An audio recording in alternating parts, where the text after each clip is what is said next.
Bem, nós temos dito que nada poderá acontecer de sério, de genuíno, de verdadeiro, de glorioso.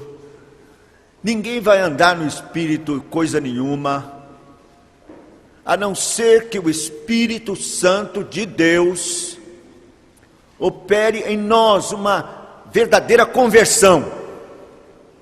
Ouvimos pastor Mitchell dizer que não adianta regrinhas e nem esforço na carne para andar no Espírito. Isto não vai acontecer.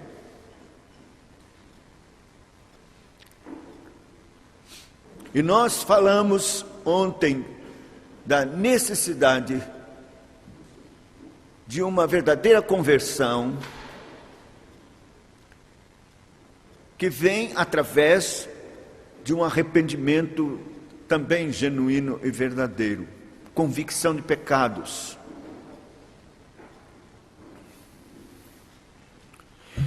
E mostramos que o maior sinal do avivamento é a vida em Cristo Jesus, vida que nasce da morte, vida que ressuscita com Cristo, vida nova, a vida de Cristo em nós,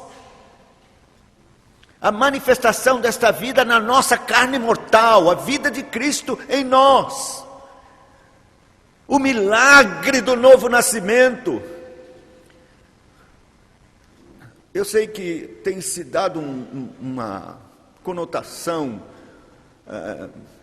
eu diria, deformada e não muito bíblica sobre a questão do batismo do Espírito Santo. As pessoas dizem, bem, tem muita gente convertida, mas poucos batizados no Espírito Santo. É preciso que sejam batizados no Espírito Santo. E aí parece que a conversão é coisa assim, tudo bem, mas o mais importante é ser batizado no Espírito Santo. É estranho. Porque não existe nada mais glorioso, poderoso, extraordinário, maior do que a conversão.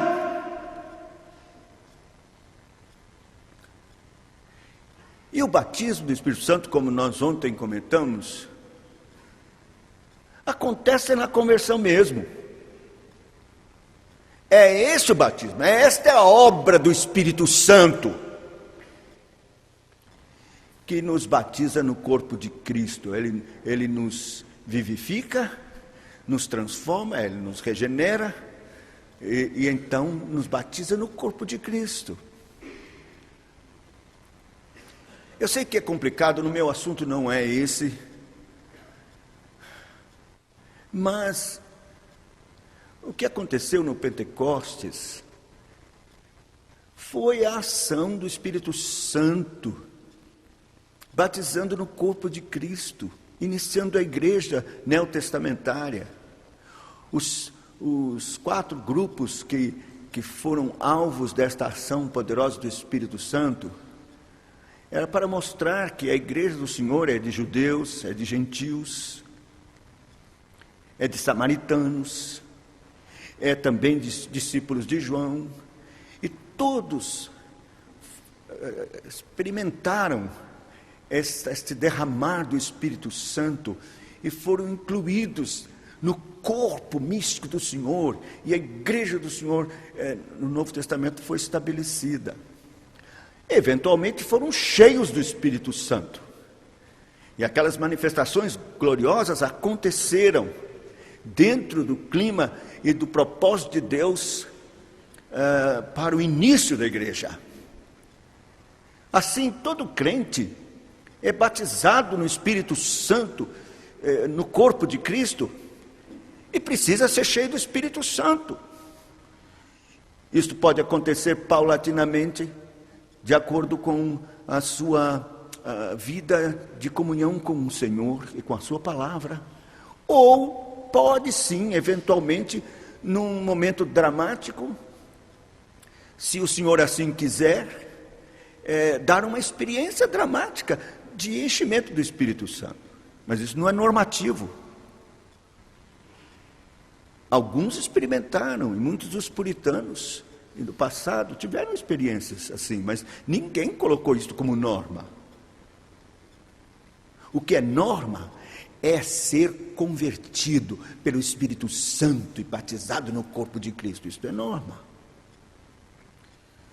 Então a conversão é o maior dos sinais, é o mais glorioso milagre que pode acontecer na vida de alguém. Mas hoje nós vamos tratar dos sinais legítimos deste avivamento genuíno e que vão legitimar este andar no Espírito, conforme Deus tem proposto na sua palavra para os seus filhos. E eu ainda quero me estender com relação à questão da convicção de pecados. Porque eu digo, queridos, não há nada que poderia ser mais glorioso do que Deus nos visitar hoje, aqui, nesta conferência de jovens, com o seu Espírito Santo, através da pregação da sua palavra, com esta convicção de pecados. Oh, como seria glorioso se simplesmente, de repente, começássemos a ser constrangidos de tal maneira pelo Espírito Santo de Deus, que pudéssemos sentir o nosso coração apertar e uma angústia tomar conta do nosso coração e sermos levados às lágrimas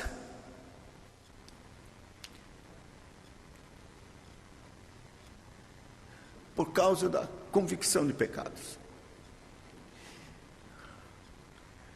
Eu fico pensando, as pessoas iam dizer: olha, houve um avivamento lá na conferência de jovens da Fiel.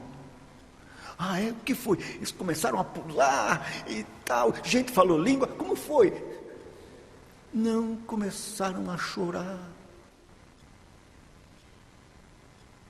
O pastor estava pregando, e de repente alguém começou a soluçar, aqui a chorar, outro ali, e houve uma comoção, e o pastor não pôde continuar,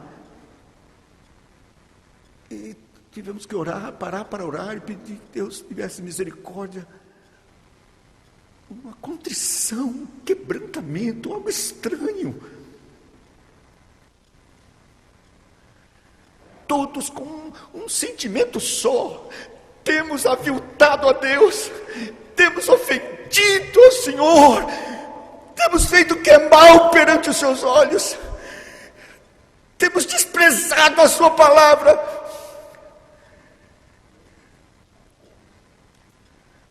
não temos orado, não temos buscado a sua presença, temos vivido uma frivolidade na nossa vida cristã, não temos levado a sério as coisas de Deus.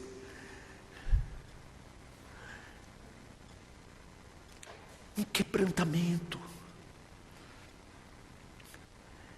Então, quando a gente vê que não é isto que acontece, onde se diz haver avivamento, há uma frivolidade, uma alegria superficial, o povo está alegrinho demais.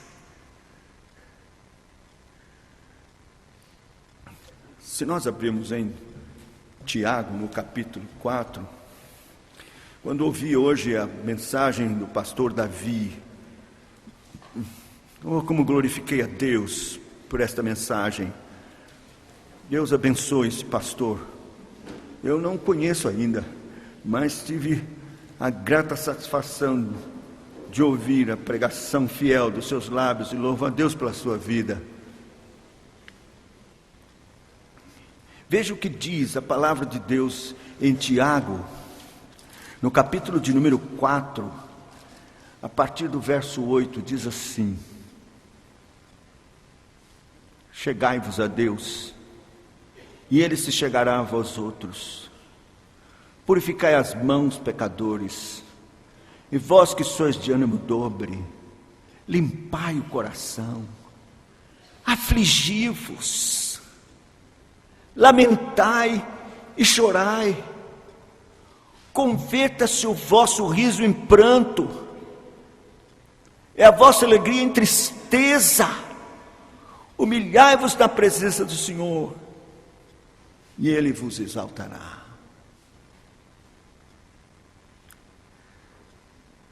Eu sei que é uma coisa muito bonita a alegria dos jovens. A explosão de alegria dos jovens é tão bonito. Mas eu posso lhe garantir, nada pode ser mais bonito do que jovens chorando, prostrados, com o rosto em terra, lamentando e chorando os seus pecados. Oh, todo avivamento, pode ler a história deles, você vê que todo avivamento começa com o estudo sério da palavra de Deus e convicção de pecados. Convicção de pecados. E até às vezes acontece de pessoas irem à frente e confessar pecados contra irmãos. Sempre odiei você, meu irmão. Antipatia do diabo estava no meu coração. Por favor, me perdoe. E confissões de pecados, uma visitação do Espírito Santo tão maravilhosa. Os avivamentos começam assim, não é com euforia, é com tristeza, é com lágrimas, é com choro, é com arrependimento verdadeiro, é com convicção de pecados. Evidentemente que não seria muito pueril estamos aqui sugerindo uma manifestação meramente emocional de tristeza. O pastor citou o texto de 2 Coríntios, pastor Davi, que fala da tristeza segundo Deus. Então não pode ser lágrima de crocodilo. Tristeza segundo Deus é choro segundo Deus, é lágrima segundo Deus. E de uma tristeza profunda com relação ao pecado. E que traz um ódio ao pecado, uma aversão ao pecado. Você sabe que quando não é tempo de avivamento e enquanto não há esta visitação, nós somos indulgentes com relação ao pecado. A gente não acha que ele seja tão ofensivo, tão feio. Bobagem. Espera aí, gente, não é tão mal assim, não é tão ruim assim. Você está sendo radical demais.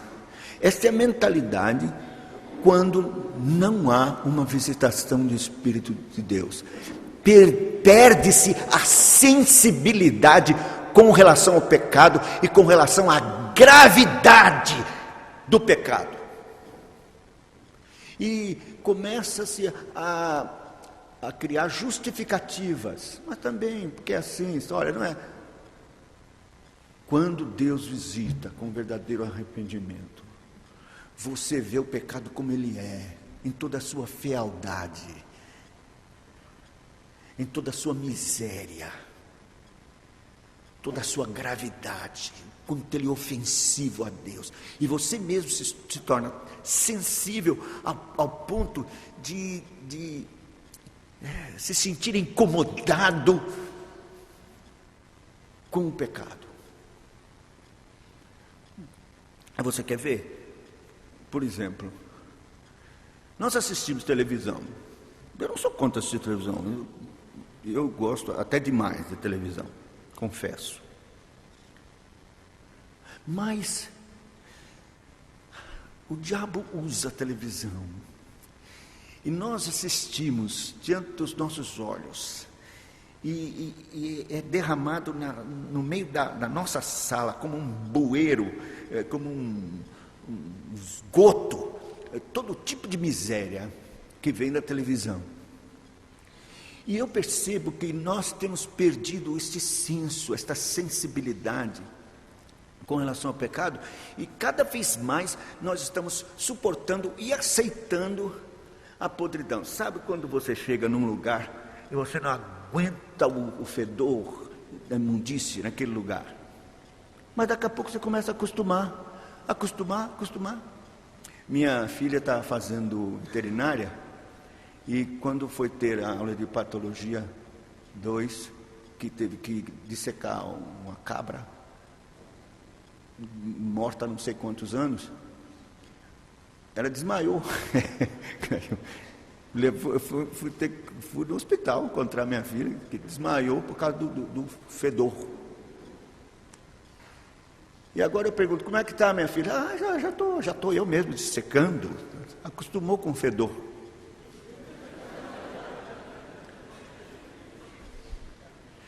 Mas é isso que acontece. Nós nos acostumamos com a podridão e vamos aceitando a podridão. Já não é tão podre. E as coisas vamos assistindo e engolindo e achando bom. E dando risadinha com aquelas imoralidades, até usando o nome do Senhor em vão. Veja o que diz Efésios capítulo 5.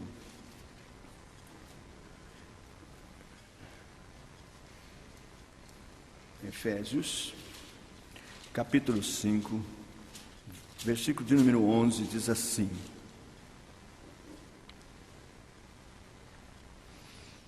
e não sejais cúmplices nas obras infrutíferas das trevas, antes, porém, reprovai-as. Eu acho que uma bênção muito grande, porque é sempre Deus dar um escape, viu? A televisão vem com todo tipo de miséria e Deus faz o homem inventar controle remoto. É uma bênção, controle remoto. Você está com ele na mão, a podridão sujou, tchum, muda. É porque, ai meu Deus, tchum. É preciso de critério, reprovar. Você sente indignação quando o nome do Senhor é vilipendiado, blasfemado, ridicularizado na televisão? Sente indignação quando há uma verdadeira apologia do homossexualismo e do adultério, da prostituição, bem na sua sala, diante dos seus olhos, quando as novelas defendem a traição e tenta fazer com que as pessoas engulam com farinha, com a maior normalidade, aquilo que Deus abomina. Não sejais cúmplices nas obras infrutuosas das trevas, antes, porém, reprovai-as. Então, verdadeiro avivamento aumenta a sensibilidade contra o pecado. Horror ao mal é o que você vai sentir. As mínimas coisas ofensivas a Deus vão lhe perturbar e vão lhe fazer ficar triste e preocupado. Então, arrependimento diz respeito a isso. E a tomar atitudes sérias com relação ao pecado. Sérias. Não podemos brincar com o pecado. Em termos e quando há avivamento, e quando Deus está operando de fato, então nós ficamos apercebidos, espertos. E começamos a enxergar e a ver ciladas, armadilhas. Começamos a identificar como o diabo age na tentativa de nos fazer enlaçar. Fugimos do pecado. Começamos a tomar certas precauções. porque o Espírito de Deus está agindo em nós. Então, quebrantamento, confissão de pecados e horror ao mal, é um sinal de Deus está agindo quando estas coisas acontecem.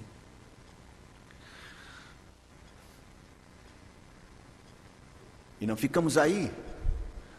Algo começa a nascer no nosso coração, eu diria com uma força quase incontrolável: o desejo de santificação.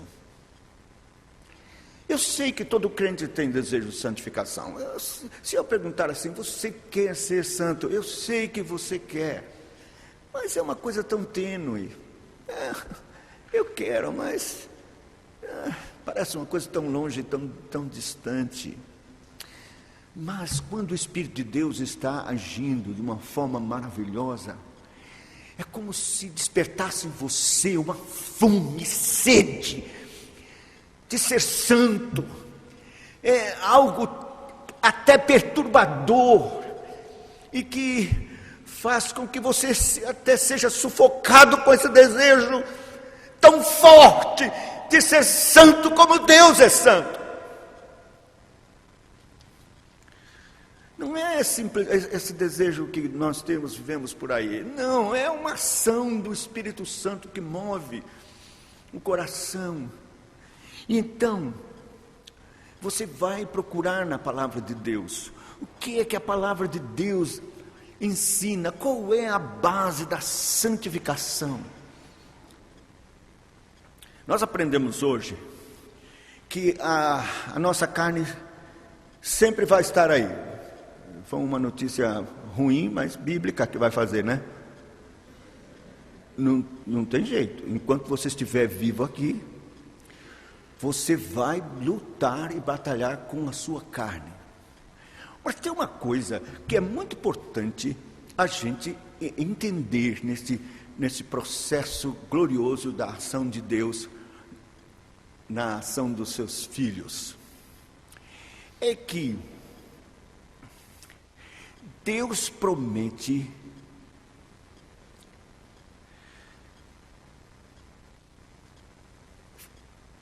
atingir o seu adversário na medula. Você já assistiu certamente aqueles filminhos em que o camarada vai ou ter uma disputa, uma corrida, ou de cavalos, não sei o quê, e que o pessoal procura botar um remedinho no adversário para ver se ele baqueia. Então, imagine o exemplo que o pastor Mitchell deu hoje. Você está no ringue, você e a carne, mas na verdade deram um remedinho para a carne, e a carne meio grogue, e você toque, e a carne grogue. Pois é exatamente isto que Deus fez. Ela não morre não, mas fica grogue. E você pode andar vitoriosamente. Qual foi o remedinho? Qual foi o golpe? O que foi que Deus fez que comprometeu a carne na sua força e na sua vitalidade? Romanos 6.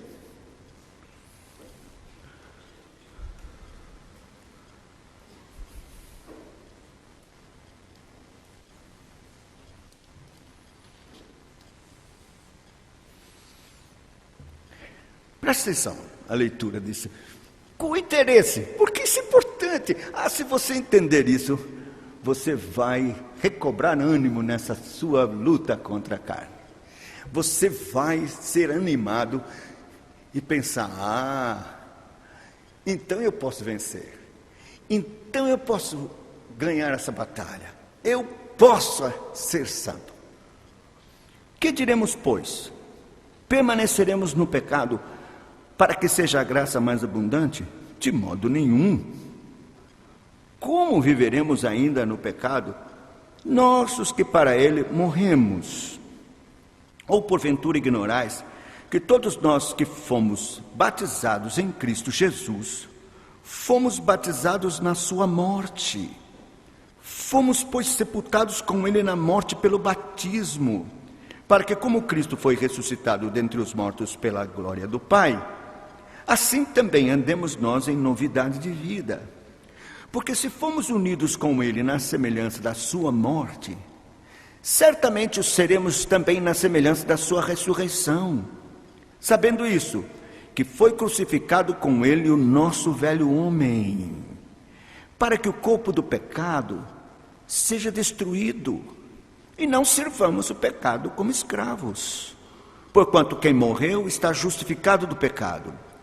Ora, se já morremos com Cristo, cremos que também com ele viveremos, sabedores de que, havendo Cristo ressuscitado dentre os mortos, já não morre, a morte já não tem domínio sobre ele, pois não tem domínio sobre ele, pois quanto a ter morrido, de uma vez para sempre morreu para o pecado, mas quanto a viver, vive para Deus. Assim também vós, considerai-vos mortos para o pecado, mas vivos para Deus em Cristo Jesus. Não reine, portanto, o pecado em vosso corpo mortal, de maneira que obedeçais às suas paixões, nem ofereçais cada um os membros do seu corpo ao pecado como instrumentos de iniquidade, mas oferecei-vos a Deus como ressurretos dentre os mortos, e os vossos membros a Deus como instrumentos de justiça. Porque o pecado não terá domínio sobre vós, pois não estáis debaixo da lei, e sim da graça. E daí, havemos de pecar porque estamos debaixo da lei? Não estamos debaixo da lei e sim da graça? De modo nenhum. Não sabeis que aquele a quem vos ofereçais como servos para a obediência, desse mesmo a quem obedeceis, sois servos, seja do pecado para a morte, ou da obediência para a justiça. Mas graças a Deus, porque outrora escravos do pecado, contudo viestes a obedecer de coração à forma de doutrina a que fostes entregues. E uma vez libertados do pecado, fostes feitos servos da justiça. Falo com um homem, por causa da fraqueza da vossa carne. Assim como oferecestes os vossos membros para a escravidão da impureza e da maldade, para a maldade, assim oferecei agora os vossos membros para servirem à justiça, para a santificação. Até aqui. Bom, o problema é o seguinte: se a carne fosse um adversário fora de você, então como é que você ia dar um jeito nela? É claro, alguma coisa você poderia fazer. Mas o problema é o seguinte, é que a carne está em você. Para você dar um remedinho, você também vai para as cucuias. Como é que faz? Então, Deus disse, não, você vai para a cruz, morre, vai lá e seja crucificado. Vai doer, vai ser difícil, dói, e você morre. Aí, o corpo do pecado, o homem velho, é desfeito, é sepultado, porque você vai ser sepultado também com Cristo, é desfeito. E aí, você ressuscita com Cristo. Vive novamente em Cristo. E tem um homem velho desfeito, machucado.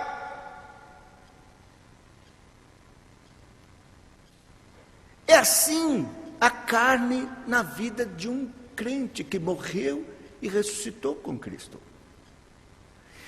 É por isso, o segredo é morrer. E sabe o que acontece? Infelizmente, o diabo sabe que o segredo está aí, da sua derrota. E ele tem feito de tudo para esconder daqueles que ouvem o Evangelho a necessidade de morrer com Cristo na cruz. Ele até conseguiu mudar o Evangelho. E o Evangelho é pregado de tal maneira que não se tem nada com cruz. Você vem a Cristo como está, levante a sua mão, você vai ser perdoado dos seus pecados, lavados com o sangue de Jesus, tudo isso não tem problema. Ele acha que não tem problema. Mas esse negócio de tomar a cruz, não.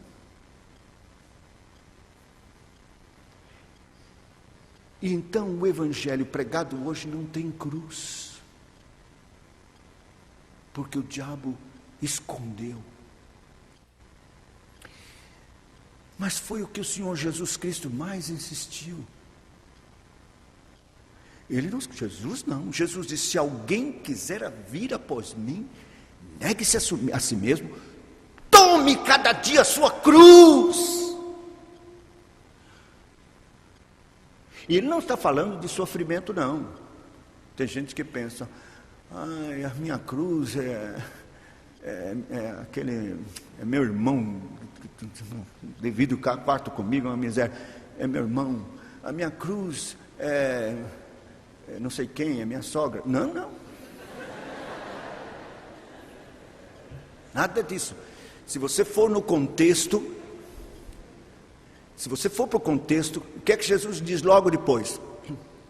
Jesus diz assim: quem achar a sua vida, perdê-la. Mas quem perder a sua vida por minha causa, esse a achará. Então, tomar a cruz é perder a vida, é morrer. Meu querido, não existe vida cristã sem morte. A vida vitoriosa, o andar no Espírito está intimamente ligado e dependendo da morte. E morrer dói. Perder a vida, ninguém quer. Mas eu lhe digo, você está nessa conferência, está interessado em andar no Espírito e ser vitorioso contra a carne, mas não quer morrer, forget it.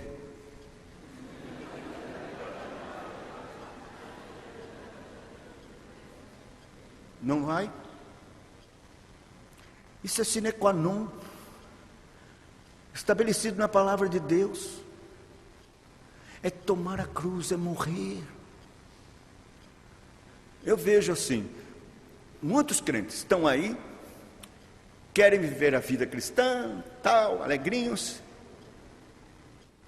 mas tem suas coisas que você não abre mão, e que são suas, e que são do mundo, e que você ama, e que são intocáveis, e querem ser abençoados. Isso é do diabo. Você sabe o que o diabo faz? O diabo tem um camarim, você sabia? Um camarim. Aí ele chega para o cabra e diz assim: você quer ser crente? Quer seguir a Cristo? Eu quero, o que mais quero? Tá bom. Olha, tem um negócio de uma cruz aí que tem que tomar e morrer. Mas aí você tem que saber o seguinte: aí acabou, viu? Acabou aquelas coisas do mundo, aquelas coisas. É só Cristo, é só Deus, não tem mais nada. Agora, se você quiser, eu lhe levo ali para o meu camarim, lhe dou uma guaribada, uma ajeitada, e você sai crentão. E é isso que tem acontecido. As igrejas estão assim, de gente que entrou no camarim do diabo, e ele lá deu uma ajeitada e disse: olha, fecha o olho quando orar, tal. Você diz amém. e explicou direitinho como fazer. E as pessoas, os jovens estão aí, aprenderam direitinho, tal, quando tem que fazer, quando tem que ir à igreja tem que fazer isso, mas do resto está livre. Pronto, tal, não tem problema. Aí ele vem dar uma rasteira, o cabra cai. Ai, por que isso? Não se preocupe. Errar é humano. É assim mesmo. Cai, levanta, é assim. A vida é assim, uma escadinha e tal, a gente entende. Tudo do diabo. Não é essa a vida pela qual Cristo veio morrer, não. Nós lemos aqui, é uma vida abundante. É uma vida vitoriosa. É uma vida que simplesmente não é outra senão a vida de Cristo em você. Veja, abra comigo na segunda carta do apóstolo Paulo aos Coríntios. Veja se não é isso que está escrito aqui. Acompanhe comigo, isso é muito importante. Oh, se o Espírito Santo lhe fizer compreender. 2 Coríntios capítulo 4. Eu vou começar no verso 10. 2 Coríntios, capítulo 4, a partir do verso 10, diz assim: levando sempre no corpo o morrer de Jesus, para que também a sua vida se manifeste em nosso corpo. Isso não é romântico, não. Isso é a palavra de Deus. A promessa é muito grande. Você olha a vida de Jesus tão maravilhosa, tão gloriosa, tão perfeita, tão rica, tão vitoriosa. E a promessa é que a vida de Cristo vai se manifestar no seu corpo. Oh, minhas mãos de Cristo, meu olhar de Cristo, meu sorrir de Cristo, meu falar de Cristo, no meu corpo Cristo, a beleza de Cristo. Então, levando sempre no corpo morrer, para que também a sua vida se manifeste no nosso corpo. Porque nós que vivemos, somos sempre entregues à morte por causa de Jesus, para que também a vida de Jesus se manifeste em nossa carne mortal. A vida de Jesus se manifesta em nossa carne mortal. Não é essa porcaria de vidinha que muitos têm levado aí. Não impressiona nada. Eu sou cristão e é uma lástima, uma vergonha. Muitos se arrastam espiritualmente. Às vezes eu fico pensando, nós pregamos o Evangelho, pregamos e as pessoas dizem, não tem morte de Cristo. Por quê? Sabe por quê? Porque eles olham e dizem assim, é este o resultado da morte de Cristo? Então não vale nada. Mas se a vida de Cristo se manifestasse em nossa carne, vicejante, fulgurante, gloriosa, santa, poderosa, as pessoas iam querer saber, meu Deus, o que é isso? Foi a morte de Cristo, foi o que Ele fez na cruz, foi a sua gloriosa ressurreição. Seria diferente o impacto da nossa mensagem. O diabo não quer isso. Morrer com Cristo, meu querido, é fazer uma entrega total da sua vida, de tal maneira que nada vai ser mais importante, nada. A sua vida será totalmente consumida com um só objetivo: viver para Cristo. Nada mais. Eu estou insistindo nisso. Veja o que diz o verso 14 do capítulo 5, dessa mesma carta. Isso é só virar talvez a página, não sei sua Bíblia. O verso 14 do capítulo 5 diz assim: pois o amor de Cristo nos constrange, julgando nós isto, um morreu por todos, logo todos morreram. E ele morreu por todos, para que os que vivem não vivam mais para si mesmos, mas para aquele que por eles morreu e ressuscitou. Oh, querido, é assim sua vida. Se não é assim, você não morreu, você entrou no camarim, mas não morreu. Essa vida cristã é fajuta, ela não leva a nada, não tem força alguma, é mentirosa, é uma vida de arremedos, falsa. Não adianta o quão aparentemente consagrado você tenha, quantas coisas você já fez na igreja, não importa, se você não tem força contra o pecado, contra o diabo, e se a vida de Jesus não se manifesta vicejante, fulgurante na sua vida, em santidade, então você não morreu.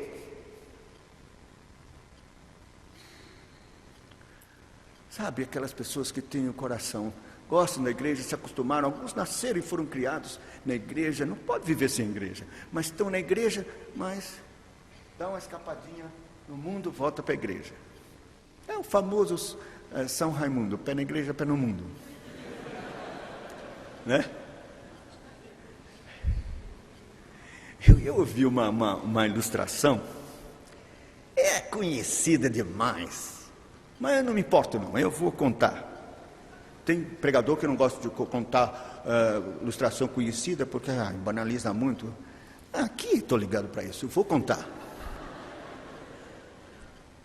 Disse que um general veio com uma frota de navios para invadir um continente. Então, aquela multidão de navios, né, ficou assim no mar, e ele desembarcou toda a tropa e a colocou na praia. Aí, ele destacou um grupo e disse secretamente, vai lá e ateia fogo nos barcos todos, nos navios todos. E o pessoal ali, papapá, conversando e tal, ele deu folga, todo mundo ali, daqui a pouco alguém gritou, fogo, fogo, todo mundo na praia, olhando, o navio pegando fogo. Aí o general lá na dele. Aí todo mundo ficou apavorado, os navios queimando todos. Aí foram para ele, disse, general, está queimando lá os nossos navios, e agora? Fui eu que mandei queimar. O quê? Por quê? Isso não tem mais volta. Ou vocês vão e vencem, ou então está todo mundo dentro d'água, está todo morto.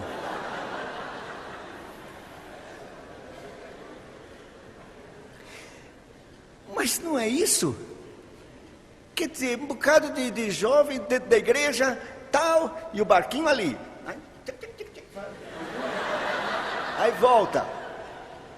Assim, meu querido, queima o barco. Queima. Toca fogo. Dê adeus ao mundo, adeus. Vá para a cruz, morra e ressuscite com Ele. Para viver somente por Ele. Para a glória dele. Então sim, sua carne será ferida. Ela será ferida, o homem velho será ferido e desfeito. Então, ela não poderá na sua luta. E você andará no Espírito. Seu adversário está ferido. Seu adversário foi ferido na cruz. Ele vai estar lá sempre. Às vezes você consegue sepultá-lo, subjugá-lo completamente. Mas de vez em quando ele é vitalizado pelo diabo, que é seu grande aliado. Mas você continuará desferindo golpes mortais e andando vitoriosamente. Porque porque agora você é um ressuscitado com Cristo. E é a vida de Cristo que se manifesta na sua carne mortal. Isto é avivamento. Ou quando Deus visita e esclarece e mostra ao povo, e pelo Espírito Santo eles são conduzidos à cruz, e então desfiguram um golpe mortal, e perdem a vida, e nascem e ressuscitam para Deus, e então vivem de um modo santo e glorioso.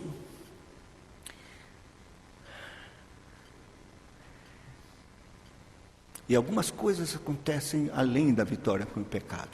Um amor renovado pelas Escrituras. Amor mesmo. Sabe, daqueles que você não pode se separar desse livro santo. Não importa. Eu me lembro do meu tempo de jovem, onde a gente viveu um tempo tão maravilhoso com os jovens da verdade. E eu às vezes fico pensando, meu Deus, eu acho que eu perdi muito do meu primeiro amor. Porque eu tinha uma biblona que era maior, acho que era maior que essa aqui. E eu andava com ela, era no ônibus, em tudo quanto é lugar, parecia um maluco. Não tinha vergonha de nada. Não havia oportunidade que eu perdesse. E testemunhando, e lendo. Oh, eu queria mais, nada me saciava. Quantas vezes ali, e queria mais. Eu ainda amo a palavra de Deus, mas eu amava muito mais.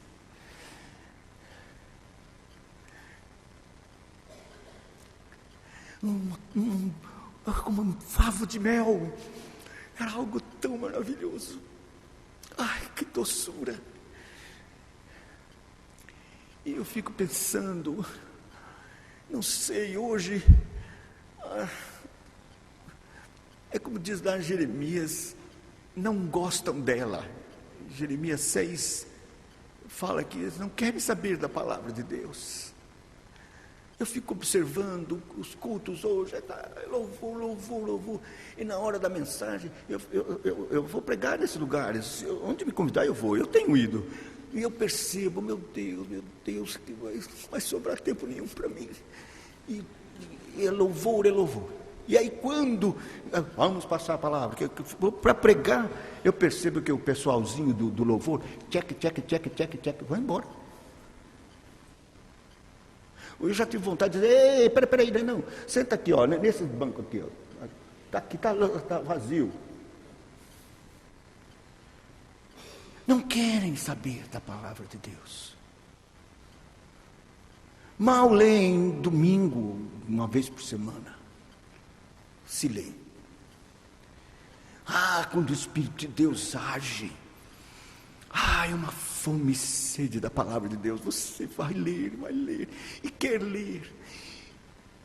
E outra coisa, não é só ler, mas conhecer a doutrina. As pessoas hoje, esse tipo de avivamento que está aí, não queremos saber de doutrina. Nós queremos pregar o evangelho, não queremos saber de doutrina. Doutrina atrapalha, divide. Que absurdo! A doutrina sã, maravilhosa, foi dada por Deus. E todo crente verdadeiro ama a doutrina, quer aprender. Volto a citar João dizendo aos jovens da igreja dele: eu vos escrevi, jovens, porque sois fortes, a palavra de Deus habita em vós. Era uma mocidade que conhecia a doutrina. Pastor que se cuide. Falou abobrinha, espera aí. Não é assim que a palavra de Deus diz, pastor. Como é isso? Conhece a palavra de Deus. Eu, quando leio aquele texto que por muito tempo foi mote mocidade da igreja presbiteriana, reclamava e dizia, de cor, 1 Timóteo capítulo 12, ninguém despreze a tua mocidade, pelo contrário, torna-te padrão dos fiéis, na palavra, no procedimento, no amor, na fé e na pureza. Veja, padrão dos fiéis na palavra. Padrão dos fiéis. Fiéis aqui, a liderança da igreja, né? Os mais velhos. Só que os mais velhos olham para os jovens e os têm como padrão. Que amor à palavra de Deus. Como conhecem a palavra de Deus. Que zelo pela palavra de Deus. Conhecem as Escrituras, amam as Escrituras. Eu pergunto, é assim, jovem? Não, é só o pastor sabe as coisas. A gente não precisa, a gente vai lá e ouve a pregação. O que é isso? Não, a palavra de Deus é para cada um. E eu digo, quando o Espírito Santo age, há um amor renovado pelas Escrituras. Eu fico pensando, durante muito tempo eu andei pelos movimentos de renovação e os encontros de renovação. E sabe o que é que estava na boca do povo? Não era assim, qual será o texto? Qual será a exposição da palavra? Que doutrina vamos aprender hoje? Não. Onde é que está tendo profecia? Onde é que a profetisa tal está? Quero ouvir. Atrás de profecia, de profetisa, de profeta, de revelações. E as Escrituras lá, escanteada. Isso não é avivamento. Avivamento exalta a palavra de Deus. O apóstolo Paulo diz, a palavra de Deus está sendo glorificada. E diz lá em Tessalonicenses, está sendo glorificada. Então, ela é exaltada. Quando Deus está agindo, nada é mais importante que a palavra de Deus. Há um amor, um frenesi santo em busca da palavra de Deus. Interesse apaixonado.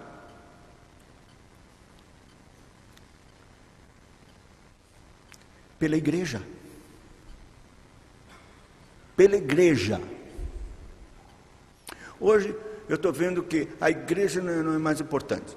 Qualquer probleminha, vamos formar uma comunidade. Comunidade tal, comunidade não sei o quê, comunidade, cada nome mais estrambótico. Comunidades. Deixa a igreja. O pastor tem um nariz muito comprido, vamos fazer uma comunidade. Quer dizer que é isso? É a igreja do Senhor. Quando o Espírito de Deus age, há um senso do que é a eclésia, do que é a igreja, corpo santo, a comunhão dos santos, corpo místico de Cristo.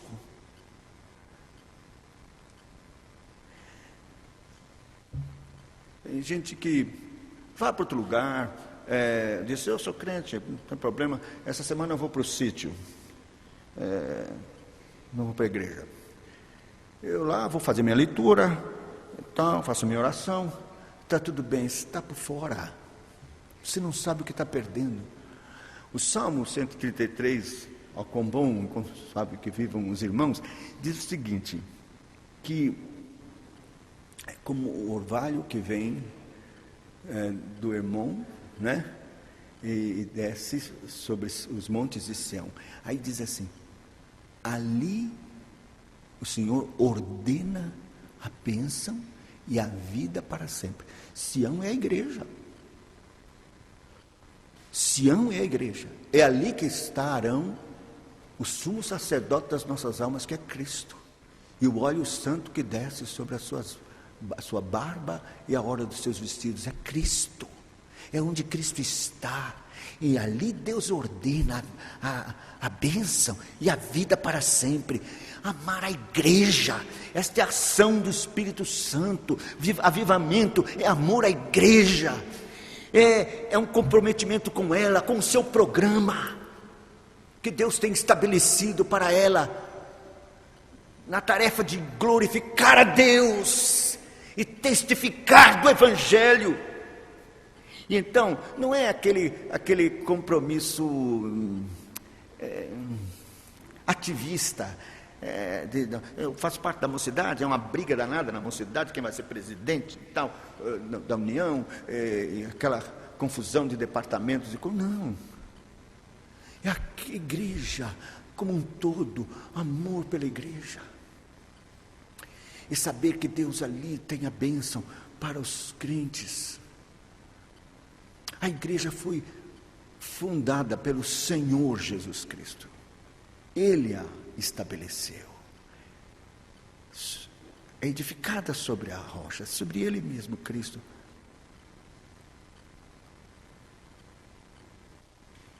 Eu edificarei minha igreja.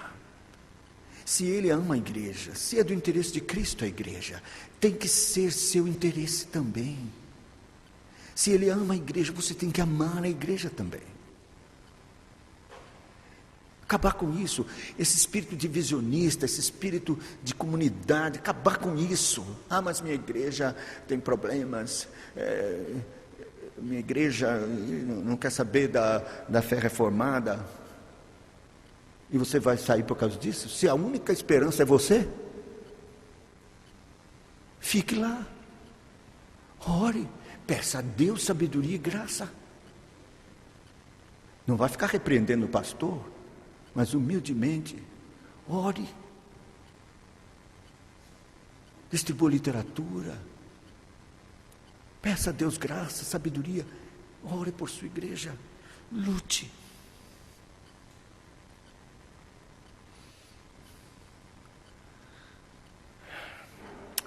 Quando Deus age, a opção é pela piedade e pela vida de oração. Jovem que não vai à reunião de oração, que não ora, que não tem prazer em orar com a igreja, de orar pessoalmente, como está a sua vida de oração? Quando o Espírito de Deus vem, como é bom orar, e buscar a presença de Deus, e orar, e crer, e confiar, que Deus ouve as orações. Temos tão poucos que oram hoje. Estão prontos para oba-oba na igreja, mas na reunião de oração não aparece ninguém.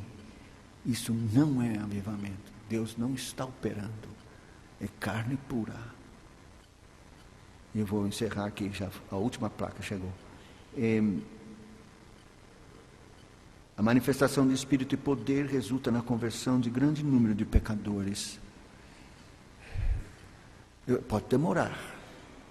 Os puritanos pregaram 30 anos sem ver conversão, até que Deus derramou sua graça, chuva serôdia, e fez germinar a semente da palavra pregada com fidelidade.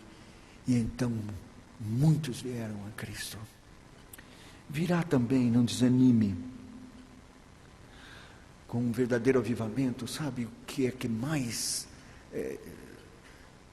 vem à flor da pele? É um senso da glória de Deus, tão grande, que você sente uma reverência. Deus está neste lugar. Quando a Bíblia diz: guarda o teu pé quando entrares na casa do Senhor. Deus está ali. A fumaça não está aos seus olhos, mas você sabe, Deus está nesse lugar. Em tempo de avivamento, esse é o senso que mais constrange, é o senso da glória de Deus, da sua presença, e a reverência, temor, tremor. E por último, quando um avivamento legítimo acontece, quem é exaltado e glorificado é Cristo.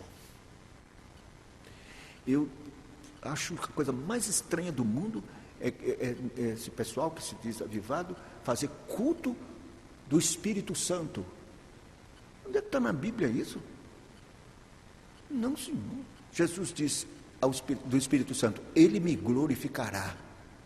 O que o Espírito Santo mais quer é que no culto Cristo seja exaltado. Isto Ele fará, que Cristo seja glorificado.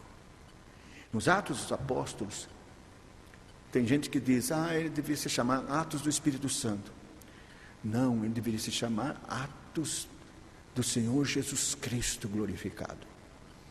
O apóstolo Paulo diz: não ousarei falar de outra coisa senão daquelas que Cristo fez por meu intermédio, pelo poder do Espírito Santo. Atos 15, 18. Então, Cristo exaltado. Oh, como precisamos desse avivamento. Santo avivamento. Vamos orar por ele. Vamos buscar diante de Deus. Já começou pregando a palavra com fidelidade. Deus tem levantado Fiel e outros homens santos de Deus e outros movimentos santos que têm clamado ao povo para que se voltem para a palavra de Deus e que conclamam os pastores a pregarem com fidelidade as Escrituras, com temor e tremor. Este é o começo. Isso que está acontecendo hoje aqui é um santo começo. Deus há de derramar a sua graça, o poder do Espírito Santo e nos fazer verdadeiramente, para a sua glória, andar não na carne, mas no Espírito. Que Deus nos abençoe.